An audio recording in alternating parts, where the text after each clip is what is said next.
জেলে থাকাকালীন দেখেছিলাম একটা লোক ছেলে যুবক 22-23 বছর, এই শয়তান জেলের ভেতরে যে গাঁজার গাছ লাগিয়েছে।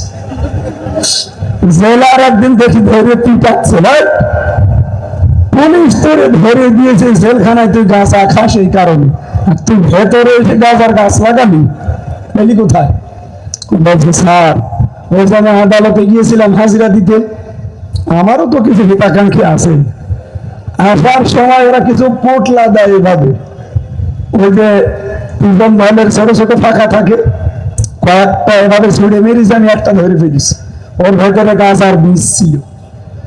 ওইটা নিয়ে এসে এখন তো আপনারা জেলে ঢোকানোর সময় মেশিং এর ভেতরে দিয়ে তারপরে ঢোকাবে, সব তো ধরা পড়ে যাবে। এই জন্য মুখের ভেতরে দিয়ে জহব্বার নিচে এমন কায়দায় রেখেছি যে মেশিং এ ধরা পড়ে, ভেতরে এসে বোতলের মুখ কেটে ফেলে দিয়ে ওখানে মাটি দিয়ে ওর ভেতরে গাছ লাগিয়েছি আজ 2 মাস আগে, দেখেন কত বড় বড় হয়েছে। জেলাতে হিন্দু উবাদুলাল হুজুর, আমি তখন নিচতলায় ছিলাম, আমার বলতে হুজুর এই লোকটারে জেলে দিয়েছে সরকার, ও গাছা খায় এই কারণে, আমি এত ভাড়া দিয়ে রাখি, আর এর ভেতরে এসে গাছে গাছ লাগিয়েছে, ওরে তো স্বর্গে দেওয়া দরকার। জান্নাত বলে না, হিন্দু মানুষ স্বর্গ বলছে। নেশা যাদের আছে, আশা করছি 1 ঘন্টা চেপে রাখতে পারলে পারবেন, না হলে খেয়ে আবার চলে আসবেন। আসবেন তো? কিছু মানুষ বলছে ঠিক আছে, আমার ভাইরা, আমি যে কথা তুলেছিলাম, বদরের ময়দান 1000 বছর আগে বিদায় নিয়েছে, আমরা দেখিনি, অথচ 2026 সালে নির্বাচন আসতেছে, আমার মনে হয় সামনে বদরের ময়দানের মতো। বলেন না কেন? বদরের ময়দানে বাবা ছেলের বিরুদ্ধে অস্ত্র নিয়ে দাঁড়িয়েছে, স্ত্রী স্বামীর বিরুদ্ধে দাঁড়িয়েছে। নবীজি নিজে পর্যন্ত আশঙ্কা করছিলেন যে সাহাবীরা যাদের বিরুদ্ধে দাঁড়াবে অধিকাংশ গুলো তাদের আপনজন, এরা যাবে তো। হযরত আবু বকর বলেন, জিহাদের ময়দানে এখান থেকে শেষ করে যখন বাড়ি গেলাম, যে আমার সন্তান আব্দুল্লাহ আমার বলছে, বাবা 3 বার আপনাকে আমি দেখেছি যুদ্ধের ময়দানে, কিন্তু বাবা এই জন্য আমি কিছু বলিনি, অন্য কেউ হলে আমি কেটে ফেলতাম। হযরত আবু বকর খাবার খাচ্ছিলেন, থালার সামনে ফেলে দিলেন, বাদ দিয়ে বলে, সন্তান যুদ্ধের ময়দানে 3 বার আমাকে দেখার পরও কিছু বলে নাই, আমি আল্লাহর কসম করে বলছি, একবার যদি তোমারও দেখতে পেতাম, এক কোপে তোমার আমি আলাদা করে ফেলতাম। আমার মনে হচ্ছে সামনে বদরের ময়দান এবার আসতেছে। কথা বলেন না কেন? দেখবেন অনেক সন্তান এবার বাবার বিরুদ্ধে দাঁড়াবে, কারণ এই দেশে এখন 2টা দল, একটা ইসলামী, একটা শয়তানি, এর বাইরে আর কিছু নেই। আপনি যত যাই বলেন। وخصنا بالتكريم بين الحيوان ونشهد أن لا إله إلا الله وحده لا شريك له شهادة موصلة إلى الجنان ونشهد أن محمدا عبده ورسوله المبعوث فينا بالهدى ودين الحق ليظهره على الأديان صلى الله عليه وعلى آله وصحابه الكرام ما دام الشمس والقمر بجريان والنجم والشجر يسجدان فقد قال الله تعالى في كلامه المجيد وبرهانه التوحيد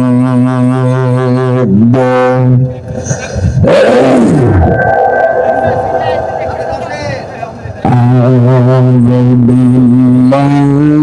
من الشيطان الرجيم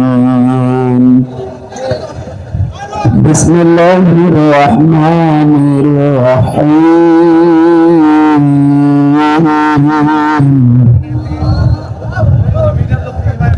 ولقد أخذ الله ميثاق بني إسرائيل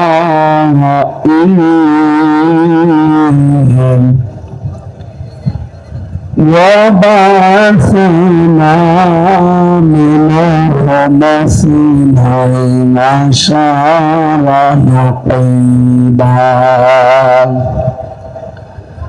وقال الله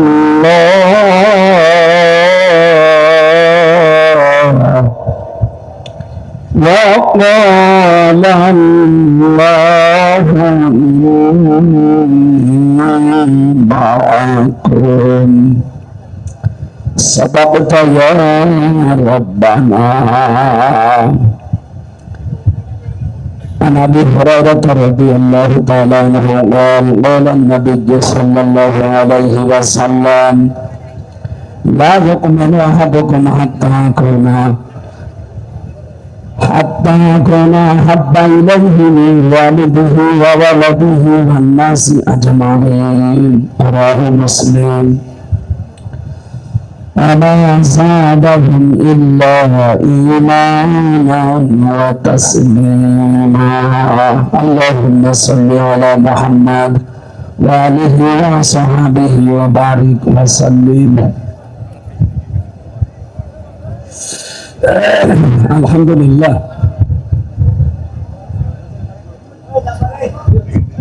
এখানে কথা বন্ধ করে বসতে পারেন ভাই, তাড়াতাড়ি বসেন।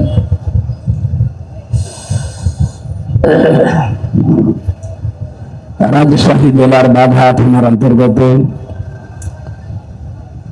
সাউতা বিনোদপুর উচ্চ বিদ্যালয় ময়দানে দারুন নাজাত হাফিজিয়া মাদ্রাসার উদ্যোগে তাফসীরুল কোরআন মাহফিলের সম্মাননীয় সভাপতি সাবেক চেয়ারম্যান উপজেলা পরিষদ বাঘা রাজশাহী আলমউদ্দিন আলহাজ মাওলানা জিন্নাত আলী দামাত বারকাতুহুল আলিয়া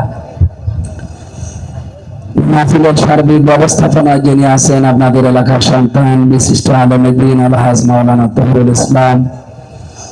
আলোচনা রাখলেন মাওলানা হোসেন মাহফুজ চুয়াডাঙ্গা, মাওলানা হাবিবুর রহমান, বিশেষ অতিথিবৃন্দ অনেকগুলো মানুষের নাম দিয়েছেন আপনারা।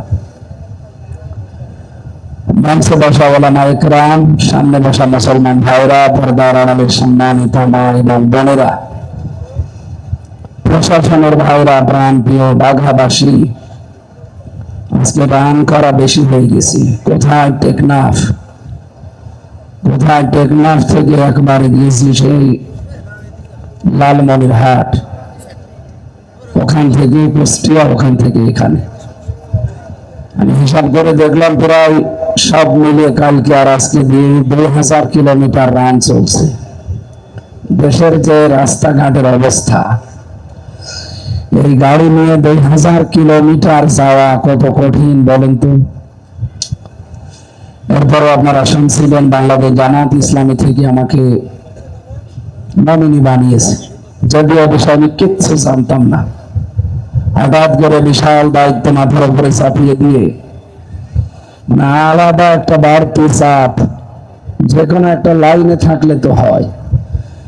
রাত জাগা শরীরের পরে দিনের বেলা 4টা 5টা 6টা করে অনুষ্ঠান, সকাল থেকে একেবারে মাগরিব পর্যন্ত। আমি মাগরিবের নামাজ পড়ে এরপরে বের হয়েছি। আপনাদের এখানে বাঘা একটা মসজিদ আছে না, নাম করা মসজিদ, অনেক পুরাতন। কয় টাকার নোটের উপরে যেন এটা আছে, 50 টাকা। ম্যাডাম আমারে বলছিল বাঘা মাহফিল, আমি মসজিদ দেখবো, যেন সাথে করে নিয়ে এসেছে। আপনাদের যে মানুষের চাপ, ও চাপ দেখে বলছে আমার আর নামার দরকার নেই। মসজিদ আর দেখা হয়নি, চলে এসেছে মৌলানা তহরুল সাহেবের বাড়িতে আছে। যেহেতু প্রতিদিন রাত জাগা লাগে, এবারে দিনের বেলা এতগুলো অনুষ্ঠান, শরীরও পারছে না, আর কণ্ঠ ভেঙে গেছে, আর কত পারবে? মানে বাংলায় বলছে হাসিনার উপরে রাগ হয় এমনি, এই কারণে। মহিলা কোন কারণে আমার আটক করে দিয়ে গেছিল বলেন তো? এখন তো আপনি যে হব স্বামীর বাড়ি বসে আছেন, কিন্তু আমার অবস্থা কি? আমার তো এদিকে কথাই বের হচ্ছে না।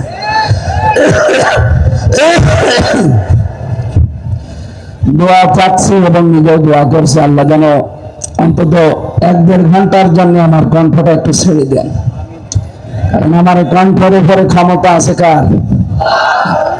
আমি যদি ইচ্ছা করে আমার ভাঙ্গা কণ্ঠ দিয়েও কথা বলাতে পারবে না ইনশাআল্লাহ।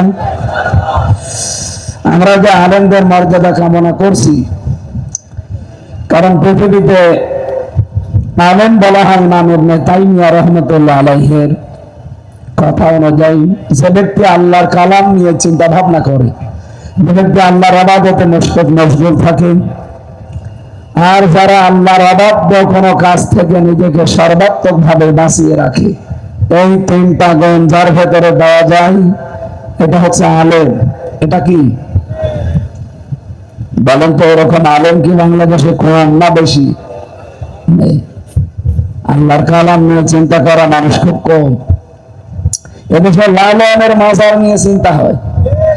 আপনারা দেখেননি কয়েকদিন আগে কুষ্টিয়া ডিসির সামনে বসে লালন ভক্ত অ্যাডভোকেট, সে বলছে ডিসি সাহেব আমরা লালনের মাজারে এবার গাঁজা খাওয়ার পারমিশন চাই। ডিসি ওরে বলছে বেটায় আমি এই জেলা চালাই, আমার ম্যাজিস্ট্রেটিভ পাওয়ার আছে হাতে, আর আমার সামনে গাঁজা খাওয়ার পারমিশন চাও?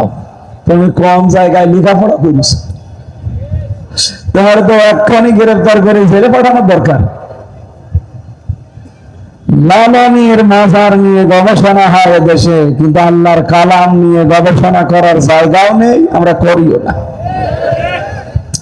লালন ইনস্টিটিউট করতেছে, কুষ্টিয়া যান, কিন্তু কোরআনের ইনস্টিটিউট আছে দেশে, রাজশাহীতে একটা আছে নাম কাওয়াস্তে। আমরা চাই কোরআনে কারিমের বিভিন্ন আয়াত নিয়ে, শব্দ নিয়ে যেন গবেষণার সেল তৈরি করা হয় এই বাংলাদেশে। 2 নম্বর, যারা আল্লাহর ইবাদতে মশগুল থাকে, ইবাদত মানে শুধু নামাজ পড়া রোজা রাখা ইবাদত না, আপনার দ্বারা যেন মানুষের উপকার হয়। আজ আমরা আলেমরা যে জায়গায় আছি, নিজেরই কিছু করতে পারি না, যে মানুষের উপকার করবো কি দিয়ে? কথা বলেন না কেন? এই জন্য আমরা মানুষের উপকার করতে হলে যে জায়গাগুলো দরকার, আজ বাংলাদেশে ওই জায়গাগুলোতে আলেমরা এখন যেতে চায়, কিন্তু কিছু মানুষ দেখে গাত্রদাহ শুরু হয়েছে তাদের। হ্যাঁ, এরা এই লাইনে আসার দরকার কি? এরা মসজিদ মাদ্রাসা খানকা নিয়ে থাকবে। সারা জীবন তো এটা নিয়েই ছিলাম, কিছুই তো হয়নি। কি কথা বলেন না কেন? 54 বছর তো আমরা শুধু ওইটা নিয়েই ছিলাম, কি হয়েছে? হ্যাঁ, খানকা হয়তো 2 তলা থেকে 3 তলা হয়েছে, কিন্তু ইসলামের কি হয়েছে আপনি বলেন? 500 বিধান শরীয়তের 54 বছরে একটাও বাংলাদেশে কায়েম হয়নি। কিয়ামতের দিন জবাব দেওয়া লাগবে না? 3 নম্বরে, আল্লাহর নিষিদ্ধ কাজ থেকে নিজেকে বাঁচিয়ে রাখার সর্বাত্মক চেষ্টা করা। দুঃখ এটা, বাংলাদেশে আমরা 93-92% মুসলমান, আল্লাহর নিষিদ্ধ কাজ জানার পরেও এমন এমন জায়গা আছে ছেড়ে দেওয়া যায় না। আছে কিনা বলেন? মানে একটা জায়গা আপনি দেখাতে পারবেন যেখানে ইচ্ছা করলেও ভালো থাকা যায়? অনি মাদ্রাসার অধ্যক্ষ, আলিম মাদ্রাসা বা দাখিল মাদ্রাসা যাই বলে, বিশেষ করে আলিম, দাখিল, ফাজিল, কামিলের যারা দায়িত্বে আছে মাদ্রাসায়, কলেজ, বিশ্ববিদ্যালয় তো বাদ দিলাম, মাদ্রাসার এই সমস্ত দায়িত্ব থেকেও সঠিক থাকা বাংলাদেশের এই প্রেক্ষাপটে বড় কঠিন হয়ে দাঁড়িয়েছে। উনি তার প্রমাণ। অথচ উনি জানে যে এটা হালাল, এটা হারাম, জানার পরও মানতে পারছে না। মসজিদের টাকা বরাদ্দ হয় সরকারি, ওই টাকা জায়েজ টাকা তুলতে যাবেন, 5 লাখ টাকা বাজেট হলে 2 লাখ টাকা আল্লাহর ওলিদের ঘুষ দেওয়া লাগবে। ভাই খাওয়া যায়, বলি এখান থেকেও খাবেন আপনি। এখন তো কিছু মানুষ দেখছি কোনো জায়গা বাদ দিচ্ছে না। এমনকি একজন মহিলা সেই দিন বলছিল যে আমি একটা সন্তান জন্ম দিয়েছি, তাও আমার কাছে 5,000 টাকা চাঁদা চায়।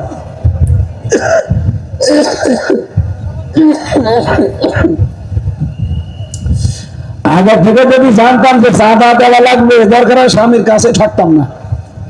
চাঁদা তো নসিবতে আছে দেখছি। কি একটা সন্তান আমার কাছে দেশ বলেন তো, 10 মাস 10 দিন সন্তানটা পেটে নিয়ে এত কষ্ট করে ডেলিভারির কষ্ট সহ্য করে একটা সন্তান দুনিয়া আনছে, সেই মায়ের কাছে এখন চাঁদা খাওয়া লাগছে এই দেশের মানুষের। হয়তো রাজশাহীতে এটা নেই, আমি জানি তো। এই জন্য আল্লাহর নিষিদ্ধ কাজ থেকে যদি আপনি নিজেকে বাঁচিয়ে রাখতে চান, কোরআন যারা পড়ে আর কোরআনকে বিজয় করার চেষ্টা করে, এর হালালকে হালাল জেনে আঁকড়িয়ে ধরে, হারামকে হারাম জেনে ছেড়ে দেয়, আদখালাহুল্লাহুল জান্নাহ, নবীজি বলেন আল্লাহ তাকে জান্নাতে দিয়ে দিয়েছে। না এই যে পাশের উনি সুবহানাল্লাহ বললো, আপনি আলেম না? উনি আলেম না। শব্দের দিকে তাকালে আমরা এই যে দুই দিকে দুই আলেম বসে আছে। আদখালা ইয়াদখিলু, এটা মাজি, এটা অতীতের অর্থ দেয়। নবীজি বলতে চাচ্ছেন যারা কোরআন পড়ে আর কোরআনকে বিজয়ী করার জন্য চেষ্টা চালায়, হালালকে হালাল আঁকড়িয়ে ধরে, হারাম জানার পরে ছেড়ে দেয়। আল্লাহর নবী শেষের কথা বললেন কি, আদখালাহুল্লাহুল জান্নাহ, আল্লাহ নিজে এখানে ফাইল কর্তা, উনি নিজের দায়িত্ব নিয়ে তাকে জান্নাতে পৌঁছিয়ে দিয়েছে না দেবে? বলেন বলেন, দিয়েছে। অতীতের শব্দ আছে ভাই, ওঠা যাবে না ভাই, 1 ঘন্টা সময় দেওয়া যাবে না? এমনি আমার কণ্ঠ বসে যাচ্ছে, আপনারা ডিস্টার্ব করলে আর কথাই বলা হবে না।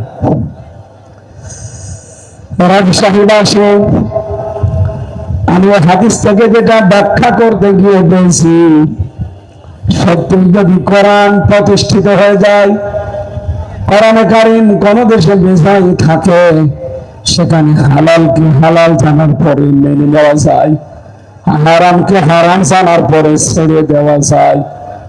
এরকম একটা পরিবেশ যদি কোন দেশে কায়েম হয়ে যায়, নবীজি বলেন মরণের পরে জান্নাতে প্রবেশ করবে সে তো পারে, এই পৃথিবীর জমিনটাই তাদের জন্য মিনি জান্নাত হয়ে যাবে। বলেন তো 54 বছরেও কি আমরা এরকম একটা জান্নাত বাংলাদেশে পেয়েছি? বলেন বলেন, আমরা এইটা চাই। আপনি উপজেলা চেয়ারম্যানকে জিজ্ঞাসা করেন, আমরা এইটা চাই। আমি আজকে এই যে 2 দিনে 2000 কিলোমিটার রান করলাম, কত ভয়, কত টেনশন, কত চিন্তা রাত দিনের ভেতরে আমার ভেতরে এসেছে জানেন। অথচ মালয়েশিয়া বাংলাদেশে যাইতে প্রায় 5 ডবল বড় বিশাল দেশ। আমি প্রতিদিন 2000-3000 কিলোমিটার রান করতাম। খালি মরুভূমি, পাথর, পাহাড় আর পাম গাছ, বিশাল বিশাল জঙ্গল এলাকা। রাত 2টা-3টার সময় যাচ্ছি আমি আর ড্রাইভার, কেউ নেই। মানে শরীরের ভেতরে ভয়ে সমসম করে ওঠে, না জানি কি সামনে চলে আসে। মানুষ বলতে তো কিচ্ছু নেই, পশু পাখিও নেই। ড্রাইভার আমারা বলছে কোনো ভয় নেই, শুধু আল্লাহ ছাড়া কোনো ভয় করার দরকার নেই। আমি ওই দিন মনে মনে ভাবছিলাম যে আমার দেশটা মাত্র 1150 কিলোমিটার, এই লাইন থেকে ওই লাইন পর্যন্ত। টেকনাফ থেকে তেতুলিয়া কত? 1150 কিলোমিটার। এই দেশটা যদি এইরকম হয়ে যেত গো, 3000 কিলোমিটার আমি চলে গেলাম একদিন এক রাত মিলে, কোনো ভয় নেই, শুধু আল্লাহ ছাড়া কোনো ভয় নেই। ড্রাইভার আমারে অভয় দিচ্ছে। আর আমরা এখান থেকে রাজশাহী থেকে কুষ্টিয়া, এই জায়গা থেকে আমার বাড়ি মাত্র 72 কিলোমিটার। রাতের বেলা 3-4 বার মনের ভেতরে সাত করে উঠবে, না জানি কোন আল্লাহর ওলি সামনে পড়ে। এরপরে তো কিছু মানুষ আছে তারা বলবে হুজুর দোয়া চাই। যদি বলি যে ভাই দোয়া করে আসলাম, বলবেন না, সে দোয়া নিয়ে আসলেন, ওই দোয়া দিয়ে যান। এখান থেকে লালপুরে, ঈশ্বরদী, ভাড়ামারা, কুষ্টিয়া, 4 জায়গায় তো ধরবেই। এই 4 জায়গায় যদি অন্তত 1,500 2,000 করে দোয়া দেওয়া হয়, 8,000 শেষ। এই গাড়িটা নিয়ে আসা যাওয়া, আমার শরীরের যে অবস্থা, ড্রাইভার সাথে এই যে হুসাইন হুজুর আছে, তো হুজুর কয় টাকা দেবে? অথচ 3,000 কিলোমিটারে কোনো দোয়া নেই। আমি শুধু দোয়া করতে করতে চলে যাচ্ছি, কেউ দোয়া চাই না। আমাদের দেশটা যদি ওইরকম হতো, আমরা কি ভালো থাকতাম না? বলেন বলেন। এইটা কায়েম করতে চাইলে আপনার কাছে রাজনীতি মনে হয়, আপনার কাছে ধান্দাবাজি মনে হয়। আপনি তো নিজে ধান্দাবাজ। যে যেই রকম তার কাছে আমাদেরকে এইরকমই মনে হয়। ভোরবেলা রাত 3টার দিকে কেউ যদি পুকুরে অজু করতে গিয়ে দেখে যে ওই পাশে আর একজন অন্তত অজু করছে, মনে করবে আল্লাহর বান্দা মনে হয় তাহাজ্জুদ পড়তে উঠিছে।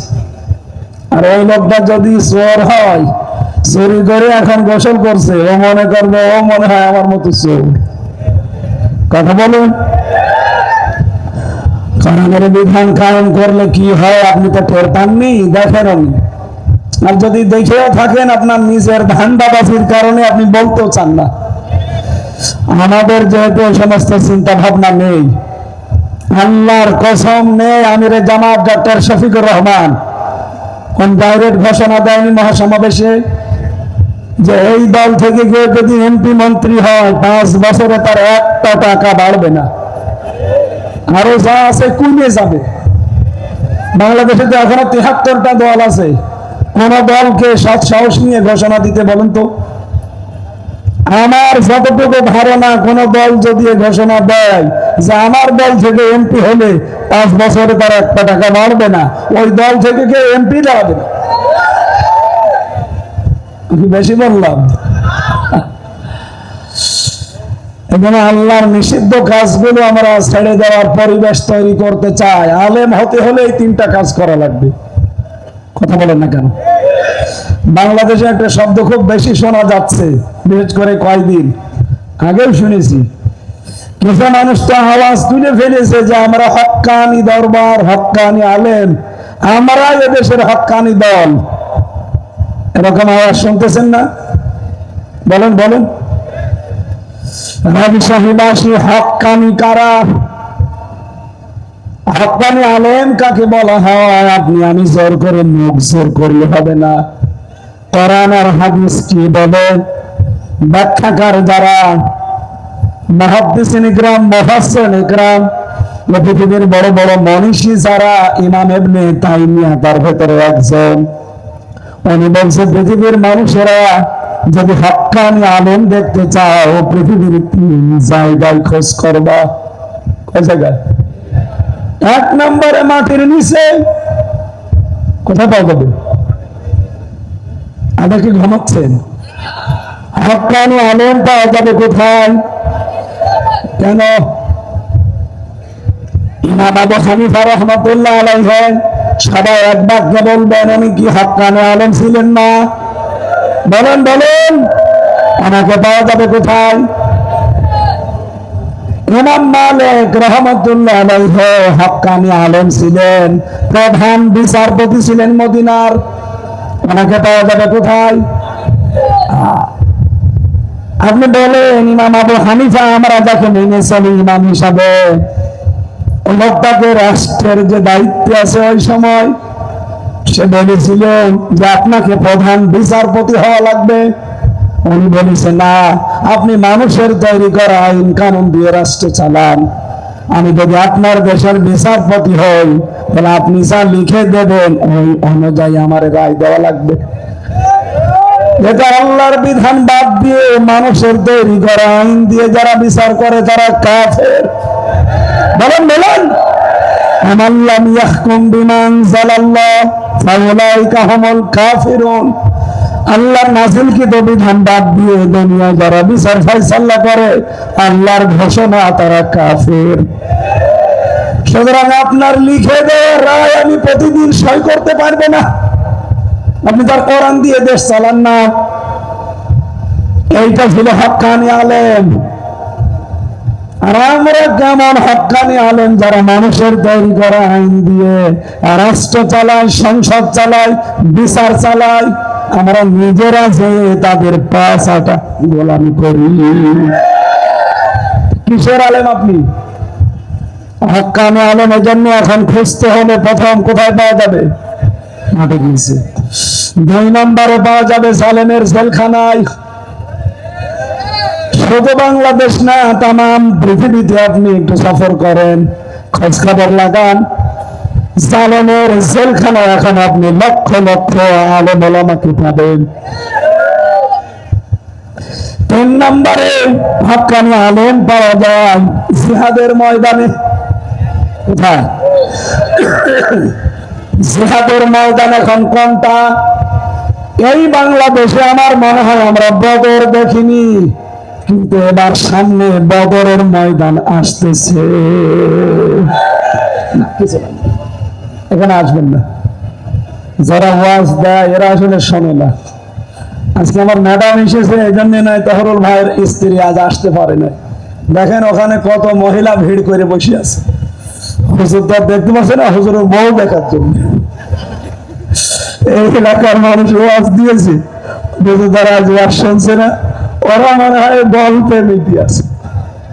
অন্তত এখানে যারা এসেছেন আপনারা কি ওইরকম নাকি? শুনতেছেন? কে এটা চলে যাচ্ছে? কে